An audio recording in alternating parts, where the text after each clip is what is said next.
Now I want to talk about what's happening in America, but I want to start first of all by talking about what's happening in the world. You don't have to agree with me. I'll give you some things that are fact, and I will give you some things that are my personal opinion or my assessment of the situation. But as I look at what's happening in the Middle East, we've seen a lot of things that are happening right now in areas that have been relatively quiet for the last couple of decades. We saw the situation in Tunisia flare up where President Ali was ousted. Then President Mubarak. We see an uprising in Libya today that is on the verge of ousting Muammar Gaddafi, and then you see the same thing going on in Yemen, Bahrain, Syria, Lebanon, and Jordan. And it could spread into other areas, like the United Arab Emirates, Saudi Arabia, places like that. And in fact, there is a fire up in Saudi Arabia right now. But what does all this mean? What's behind it? What's at the fruit? Well, let me tell you that I sincerely hope that what I'm about to tell you is absolutely wrong. I hope that I am proven wrong in what I'm about to say. Mainstream media has reported that this is a great democratic uprising in the Middle East. This is an opportunity for freedom and democracy, Jeffersonian democracy in the Middle East. And I will tell you that I do not personally believe that that is the case. I believe that at the very foundations of what's happening in the Middle East is, in fact, an organization called the Muslim Brotherhood. Now, I want to tell you that I've seen this before. And I was about probably 5 or 6 weeks ago when all of this started. I was on Glenn Beck's program.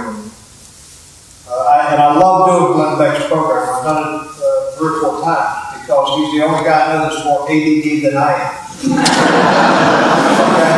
Okay? People say to me, why do you go on that guy's program? I say, it makes me feel good. He's worse than I am. This is the one thing I would say about Beck, though, is regardless of what your opinion is, prove him wrong. Show me something that he said was not right. What you probably don't realize is he has 40 researchers that research everything he says. He doesn't go on without having his facts. Having said that, I told Glenn Beck on his program that I said, Glenn, I will look you in the eye and I'll tell you that in the end, you're going to see Islamic republics in these countries where the rulers are being overthrown right now. What is an Islamic republic? It means that it is a nation that lives under Sharia law. Sharia law is Islamic law.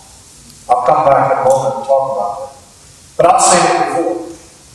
In 1979, Ayatollah Ruhollah Khomeini was in exile in Paris. He was sending audio tapes and letters into his supporters in Iran. And he was talking about democracy. And he was saying, overthrow the Shah and we'll have democracy in Iran. Overthrow the Shah and I'll come back and bring democracy. Well, the Shah was overthrown in January of 1979. The Ayatollah returned from exile in Paris in February.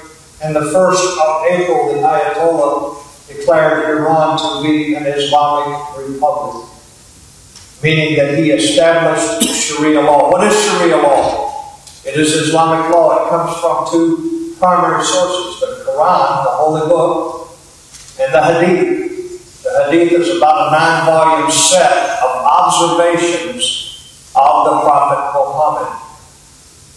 Sharia law is the law that allows for beheadings.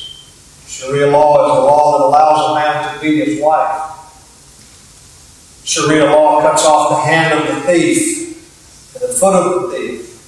Sharia law encourages honor killings, allows for genital mutilation of women. Sharia law demands that anyone who leaves the Islamic faith must be put to death. Sharia law stones a woman for adultery. And it goes on and on and on. And by the way, I know what I'm talking about because I got the book. And it's a book called Reliance of the Traveler. It is an authenticated English language version of Sharia law. It's about that thick. I keep it next to my bed. I read it. In fact, I was reading it one night and I was telling my wife, if you refuse sex, I can beat you. I got a black eye.